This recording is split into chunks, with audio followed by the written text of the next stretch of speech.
그 주야 해석이 책 좀 보셨어요? 보셨나요?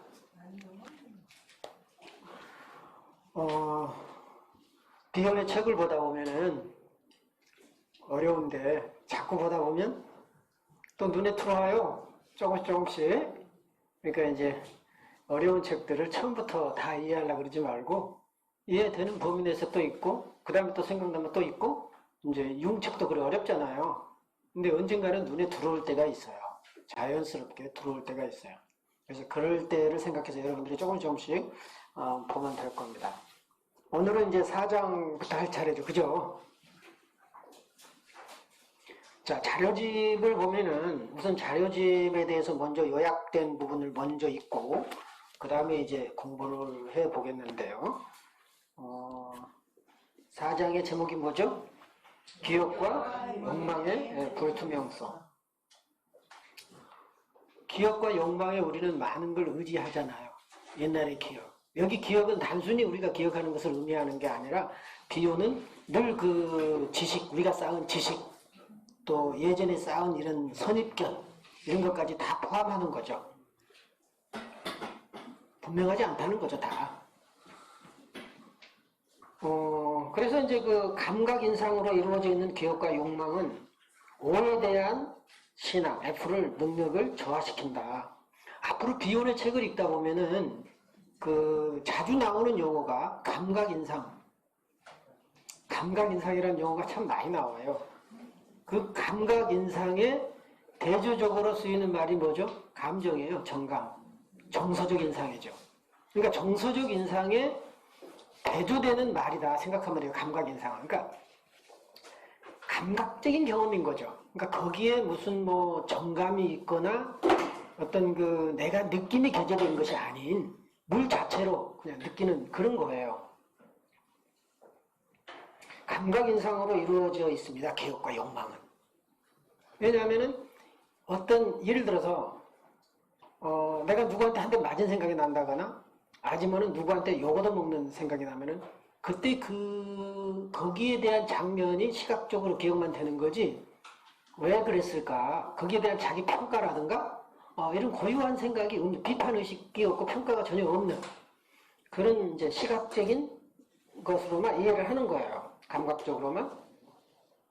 기억과 욕망은 상담자와 내담자를 좌표의 C2에 고정시킨다. 자, 이 말이 이제 나오는데 여러분 좌표를 보면 C행은 뭐죠? 꿈사고죠. A행은 베타, B행은 알파, C행은 뭐죠? 그 꿈사고죠. 여기 이제 좌표를 볼까요?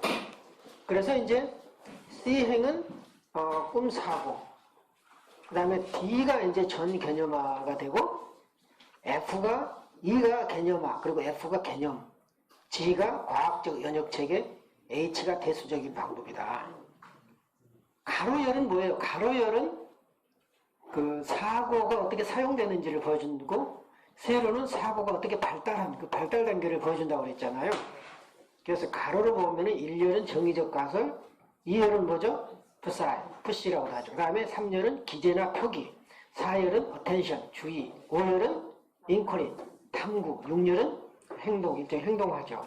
그러면 C2가 뭐가 되겠어요?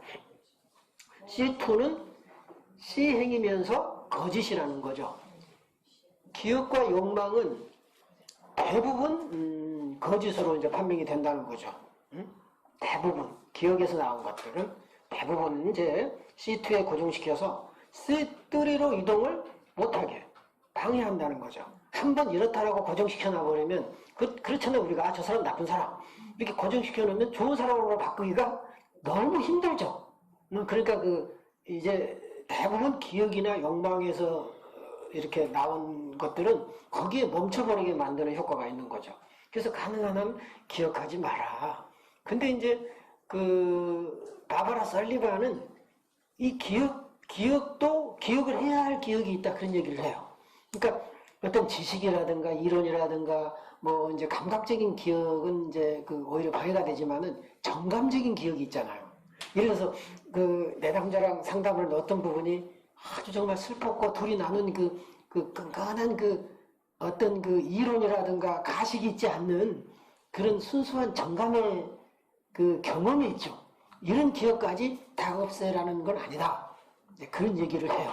그러니까 이제 기계적인 기억인 거죠. 감각적인 비혼이 말하는 기억은. 그래서 이제 비혼이 말하는 것을 다른 사람들은 계속 재해석 해내는 거란 말이에요. 오해할 수 있으니까. 그 다음에 K 변형은 뭐예요? K 변형은, K는 뭐예요? knowledge. K의 약자죠. 오를 알려고 하는 열망이에요. 그러니까 단순한 지식이 아니고 진실을 알려고 내 마음을 여는 것이 일종의 K예요. K. 응? 그래서 이제 K 변형은 O의 변형으로 가야 된다. K 화살표 O. 그러니까 나의 지식이 결국은 O에 대한 지식으로 바뀌어야 되고, 그 다음에 또 K 변형은 F 변형으로 대체돼야 된다. K가 O로 가기 위해서는 F가 돼야 된다는 거죠. O에 대한 믿음이죠. 이 F는 faith의 약자예요. F. 응?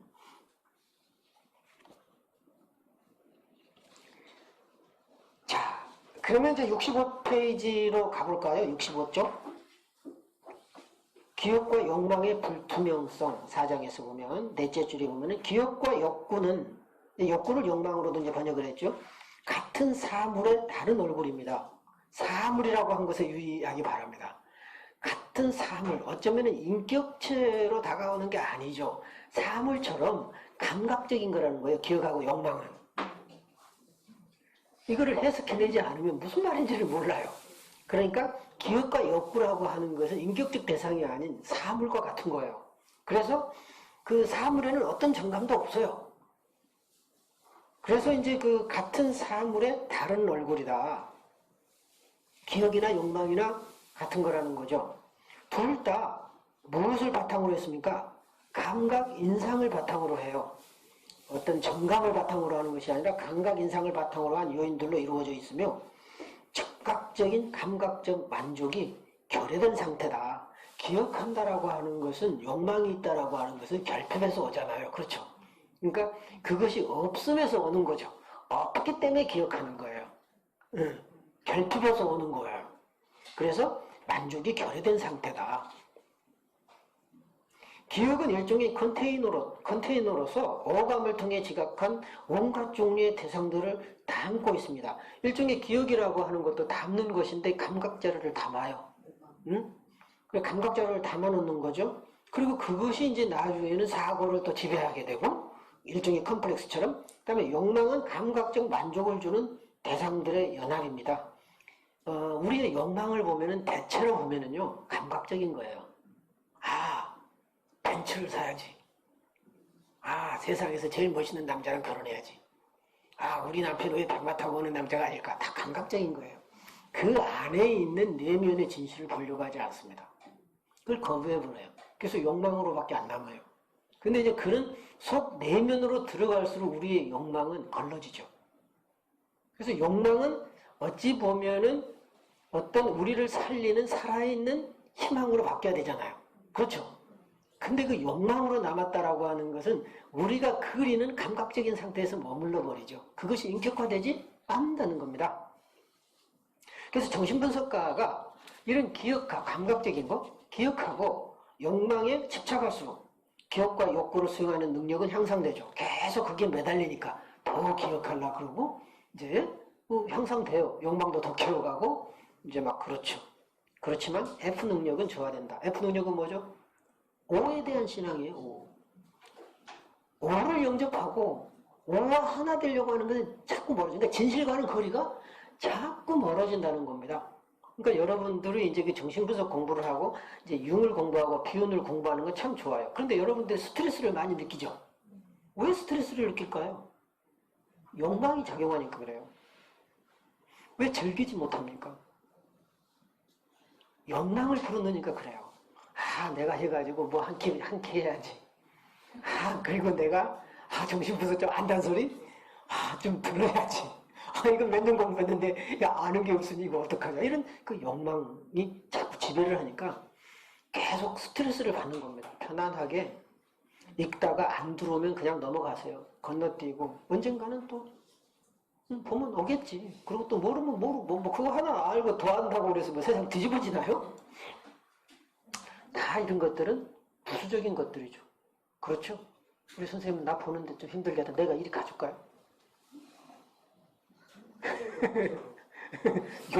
요리 오는 게 차라리 낫겠다.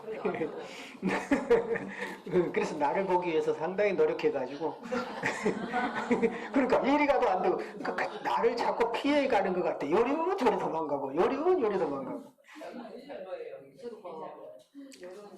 욕망이 환타지. 아, 디자이어. 일종의 디자이어. 환상 같아요. 환상하고는 좀 달라요. 욕구. 내가 바라는 거, 바라는 바. 반드시 나쁜 건 아니에요. 이루어지지 않을, 예? 현실적으로 이루어지지 않을 것 같은. 이루어질 수도 있는데, 여기서는 이제 되게 그런 욕구들이 이루어지고 안 이루어지고가 문제가 아니라, 이루어지면 그러면 욕망이 아니고, 안 이루어지면 환상이냐, 이걸 어느 게 얘기하는 게 아니에요. 그 욕망 자체가 우리를 매이게 한다는 거죠. 그게 나쁘다는 게 아니고, 욕망 자체가, 그럼 욕망이 옵수라는 얘기냐, 그것이 아니죠. 욕망에 매이지 않는 거죠. 그리고 내가 아까 얘기했잖아. 욕망 자체가 고정돼 버리면 안 된다고. 욕망 자체가 고정돼 버리면 그게 환상이 되겠죠. 그렇잖아요. 어떤 그 뭐든지 변화의 가능성을 늘 둬야 됩니다. 우리가 상담하면서 희망이 있는 것은 변화의 희망을 두죠. 늘. 나도 변화가 될 수 있고 누구나 변화될 수 있다는 거. 그리고 그 정말 변화되지 않을 것처럼 한 사람들이 2년 3년 후에 너무 많이 변화를 하는 거 보면 놀랍죠. 정말 놀랍습니다. 67페이지 보면은 66쪽 마지막 줄에 정신분석가가 기억과 욕망을 절제하기 위해서 의식적으로 노력하지 않으면 환자는 분석가의 기억과 욕구를 느끼게 된다. 기억과 욕망을 절제하도록 우리가 노력을 해야 된다는 겁니다. 굉장히 의식적으로 노력하라는 거예요. 왜냐하면 그것을 제거한다는 건 안 되거든요. 아무리 노력해도 안 되니까 노력하라는 거죠. 그래서 그렇게 되면 환자는 분석가가 지금 그 상담가가 서두르는구나 하는 거 금방 느끼죠. 나를 치료해 주려고 한다. 그리고 나한테 저렇게 잘해주는 의도는 뭘까? 너무 잘해주면 그 욕망이 배제된 거거든요. 과다하게 잘해준다는 얘기는 빨리 치료를 하고 싶은 욕망이라든가 아니면 내가 잘해줘서 점수를 좀 따고 싶은 욕망이라든가 또 아니면 센터에서 좀 잘한다는 칭찬을 듣고 싶은 욕망이라든가 이런 보이지 않는 욕망들이 너무 많은데 그걸 내담자는 금방 안다는 거죠. 진실하지 않는 거예요, 그건. 그러니까 뭐가 진실한 거냐. 그 환자는 자기 자신만을 도와준다고 해서 진실하다고 느끼지 않아요. 무엇이 서로를 살리고 항구적이냐. 그러니까 스테디한 거죠. 항구적으로 그 생명력을 공급할 수 있는 게 진실한 거지. 한순간만 하고 없어져 버린 거는 거의 진실하지가 않아요. 그러니까 지금은 아프더라도 그러니까 대개 보면 진실은 좌절을 주죠. 그리고 우울감을 주고요. 대체로. 또 진실한 것은 항구적인 거있기 때문에 금방 해결되지도 않고요. 그러니까 이제 그런 그 진실하지 않을 때 욕망이 되고 욕망 때문에 모든 일을 하게 되면은 그 이제 내담자는 금방 느끼게 된다는 거예요. 그리고 욕망이라는 용어로 표상되는 분석가의 마음 상태에 소유당하는 느낌을 갖는 거예요. 이게 이제 융심리학으로 말하면 이제 그런 욕망은 대개 모성 원형의 비대로 나타나죠. 그 엄마가 되고자 하는 소위 모든 새끼들을 다 자기 자궁 속에 가두고 싶은 비대함으로 욕망이 나타나지 않습니까? 그 욕망은 자기 자신의 욕망도 그 안에 가두고요. 그러니까 자궁 속에 가두고 또 상대방도 다 그 자궁 속에 가두어 버리는데 그렇게 되면 상대방이 자궁에 갇힌 느낌을 받는다는 거죠. 내담자는 반드시 받아요. 우선은 좋은데 언젠가는 복수하겠죠. 68쪽 보시면은 중간쯤 보시면은 기억, 욕망, 이해, 감각 기능이죠. 다. 기억이나 욕망이나 이해, 감각 기능 모두 한 가지씩 차례로 억제할 수 있는 방법이 있대요. 어떻게 억제할 거냐? 근데 이제 그 말을 읽어보면 하나의 기능을 억제할 수 있게 되면 다른 하나의 기능이 향상될 수 있다. 예를 들면 기억을 억제하게 되면 욕망이 향상된다. 이런 뜻은 아니에요. 왜냐하면 기억이나 욕망이나 이해나 편견은 다 같은 의미거든요. 근데 이 중에서 어느 하나를 향상시키면은 다른 하나가 줄고 다른 것을 줄이면 다른 게 는다. 마찬가지잖아요. 뭐 기억을 줄여가지고 욕망이 늘어난 거다. 욕망을 줄여서 기억이 늘어난 거다. 뭐 변화는 없지 않습니까? 그래서 이게 도대체 뭔 뜻일까 하고 내가 생각을 해보니까 바로 이제 비혼의 책을 읽을 때 이런 부분들이 좀 애매하다는 거죠. 한쪽과 다른 한쪽에 하나와 다른 하나보다는 한쪽과 다른 한쪽. 예를 들어서 이 기억하기를 늘리면 기억하지 않기가 줄는 거죠. 응? 그런 뜻이지. 기억을 뭐 늘리면 요만 줄고 이런 네 개 중에 하나를 중에 비교하는 게 아니고 기억 하나 가지고 양편. 그러니까 기억을 많이 하면 기억 안 하기가 이제 이렇게 상대적으로 이제 기억하기하고 기억하지 않기. 기억을 많이를 기억하는 것을 줄이면 기억하지 안 하는 게 늘어난다는 거죠. 응? 기억하지 않기를 줄이면 기억하기가 늘어나고. 아리까리 하세요? 그렇잖아요. 기억하기하고 기억 안 하기가 양면이라는 거죠. 그래서 어느 한쪽이 올라가면 내려가고 시소처럼 어느 한쪽이 올라가면 이런 걸 설명한 거지 지금 이 네 가지 중에 어느 하나가 올라가면 내려가고 하는 개념이 아니라는 그런 말이 안 된다는 거죠. 여기서는. 이런 부분들이 조금 이제 이해할 때 상당히 어려워요, 이제. 그리고 그 다음에 이제 그 밑에서 보시면은 이해와 기억과 욕망의 의미, 기억이 감각 인상을 토대로 한다. 아까도 얘기했죠. 감각 인상을 토대로 하기 때문에 일종의 꿈 언어입니다. 왜? 그림 언어죠. 감각은 다 그림이잖아요. 그래서 꿈꾸듯이 꿈으로 얘기하는 거예요. 꿈으로 얘기하지만은 거의 다 그 이제 기억이나 욕망이 우선하는 거는 C2에 해당이 된다는 거죠. 그래서 C, 그 거짓에 해당이 되는데 거짓은 왜 거짓이냐? 그것 자체가 거짓이 아니라 거기서 결론을 내려버린다는 거죠. 그래서 다음 단계로 못 가게 하니까 진실하지 않는다는 뜻입니다. 때로는 거짓으로 위장으로 나타나기도 하지만 대체로 거기서 머물러 버리기 때문에 그 다음 단계로 못 가게 한다는 거죠. 이건 전부 거짓인 거예요. 만약에 여러분들이 그동안 공부한 것을 머물러 버리면 그것이 거짓인 거예요. 왜냐하면 그 자체가 거짓이 아니라 다 유용하고 여러분들을 살려줬지만 그 다음 단계로 넘어가지 못하게 발목을 잡고 있는 거죠. 그 예를 들어서 나는 정통입니다. 난 이야기 치료만 했습니다. 나는 동화 치료만 했습니다. 그 이상은 할 필요 없어요. 말이 안 되잖아요. 그렇죠? 나는 융심리학이고 융도 나는 꿈만 보니까 다른 거 보지 않겠습니다. 그것은 그 방법이 아무리 좋다 하더라도 부분에서 머물러 버리고야 말겠다는 거죠. 그래서 부분을 전체화시키는 거예요. 융학파 가운데 정통학파라 해가지고 원형심리학자들이 되게 그런 경향이 있어요. 원형으로만 해석해야 되고 그 다음에 꿈으로만 해석해야 되고 다른 건 보면 안 되고 뭐 이제 이런 식으로 생각한 사람들이 아주 위험한 그 발상이라는 겁니다. 69쪽에 보면은요, 두 번째 보면 욕망이 포함된 사고 무리. 굉장히 재미난 표현을 했어요. Constellation of thoughts. 사고의 배열, 배치. 마치 그 constellation이라고 하는 것은 배치라고 하는 것은 별자리들이 모여있는 그런 의미거든요. 그러니까 욕망이 포함된 사고라는 거죠. 사고는 어디서 나오죠? 정감에서 나와야 진짜 사고라고 그랬잖아요. 근데 감각에서 나온 사고라는 겁니다. 대개 정신분열자 환자들의 사고는 감각적인 사고입니다. 정감적인 사고가 아니에요. 그렇기 때문에 확연히 구별된다는 거죠. 그래서 그 욕망이 포함된 사고 무리는 융심리학으로 말하면 일종의 컴플렉스죠.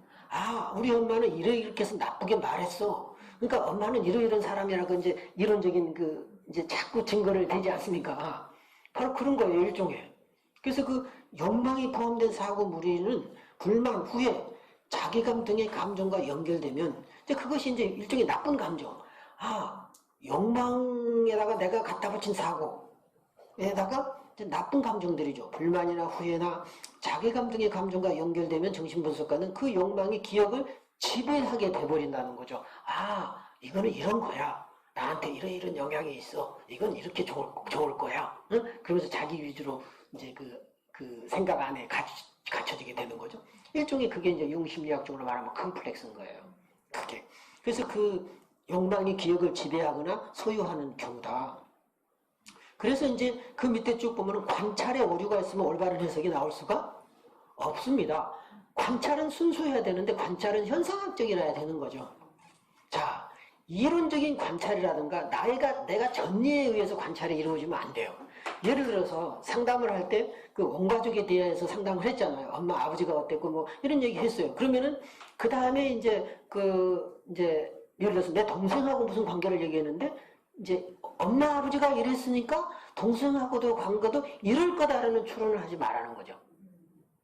그건 아주 위험한 거라는 겁니다.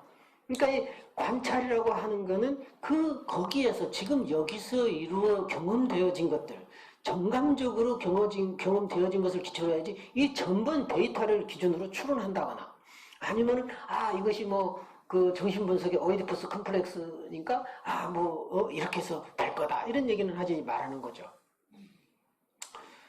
어떤 분이 나에게 상담을 했는데요. 어떤 젊은 친구가 이제 막 편지를 보냈는데 처음에는 나는 신을 믿지 않지만 요즘은 막 주변에 신들이 많다. 그러면서 이제 굉장히 환상적인 얘기를 많이 해요. 그래가지고 이제 엄마 아버지에 대한 괴롭힘, 또 아버지가 뭐 외설적인 얘기를 나한테 또 한 적이 있다는 등 뭐 이런 얘기를 하는데 또 칼로 이제 자를 대고 종이를 자르려다가 자기 손을 댔는데 거기서 피가 나니까 피를 막 이렇게 그 바닥에다가 흩트리니까 기분이 통쾌해졌다라든가 이런 얘기를 해서 이제 나한테 그 자료를 보고 이제 어떤 상태냐 그래서 이거 어디까지가 진실이고 어디까지가 환상이냐 그래서 그건 모른다. 바로 이런 거죠. 그러니까 보통 사람들은 자를 대고 줄을 그을 때까지는 진실이었을 거다. 그리고 손을 대는 것도 어쩌면 사실일 가능성이 있다. 그런데 이것을 막 뿌리면서부터는 이제 통쾌하다고 했으니까 여기서부터는 환상적인 요소가 나타나잖아요. 그건 마치 동화를 가지고 어디까지가 사실이고 어디까지가 환상의 세계로 들어가냐고 물어본 거랑 똑같아요. 동화 그러잖아요. 거울아 하기 전까지는 굉장히 사실적이에요. 그러다가 거울아 할 때는 자연스럽게 거울 속으로 빠져들죠. 근데 우리는 빠지는지 몰라요. 동화라고 하는 것이 이제 의식과 무의식을 자연스럽게 연결해주는 그런 이제 기법을 쓰는 거죠. 무의식의 세계, 환상의 세계로 우리를 부담 없이 끌어들이는 역할을 하는 건데 그렇다고 해서 동화가 이전 것은 사실이고 뭐 이후 것은 뭐 거울아 이후에는 환상이고 이럴 수는 없잖아요. 동화는 동화인 거예요. 다시 말하면 그 모든 게 다 원형적이고 내부에 있는 심층적인 거라는 거죠. 그러니까 그런 환자들을 대할 때 어디까지가 진실이고 어디까지가 현실이고 어디까지가 환상이고 따지지 말라는 거죠. 다 진실한 거죠. 그 환자에게는 다 진실하는데 우리가 구별한다는 얘기는 너는 여기까지는 내가 믿어줄 테니까 여기까지는 안 믿겠다는 뜻이거든요. 그러면 네가 나를 못 믿는데 어떻게 내가 너한테 오겠냐 이렇게 되는 거죠. 그 정신분열 환자는 모든 걸 100% 진실하다고 생각하는데 상담하는 사람의 진실 거짓을 가리고 있어. 그럼 어떻게 큰 사람하고 상대하겠습니까? 나의 진실을 인정해 주지 않는데. 이건 상담할 수가 없죠. 남아있을 수가 없죠. 그것이 실제 팩트냐 아니냐는 아무 상관없어요. 왜? 모두가 심리적인 팩트니까. 무슨 말인지 알죠? 그 하나하나에 다 의미가 있는 건데 그것을 파헤치려고 그러지 않고 감각자료로만 보려고 그러죠. 다시 말하면 그렇게 되면 알파 기능이 활성화되지 않는 사람은 정신분열 환자를 보지 못합니다. 정신분열 환자가 제공하는 베타 요소인 감각 자료를 정감 있는 알파 요소로 바꿀 능력이 없으면 그 속에서 정감을 찾아내야죠. 환상 속에서. 근데 그걸 찾아낼 능력이 없어. 그 속에 있는 정감을 찾아내는 작업은 그것을 곧 상징화해내는 능력이 있어야 된다는 거죠. 그래서 거기서 정감이 나오고 그 정감 속에서 그 사람의 인격을 이제 조금씩 느껴가는 거죠. 왜? 그 하나하나가 다 자기가 말하고 싶은 소위 언어의 조각들이거든요. 그 환상들은. 분열자들이 말하고 싶은 언어 대용의 대체 언어들이거든요. 그 환상들이. 그러니까 자꾸 그런 것을 이제 여러분의 그 마음의 준비만 돼 있다면 얼마든지 분열자 환자들도 여러분들이 볼 수 있을 거다. 좀 차분한 마음으로 보게 되겠죠. 근데 본인이 그것을 이상하게 생각하고 괴물처럼 생각하면 결코 분열증 환자를 볼 수가 없겠죠.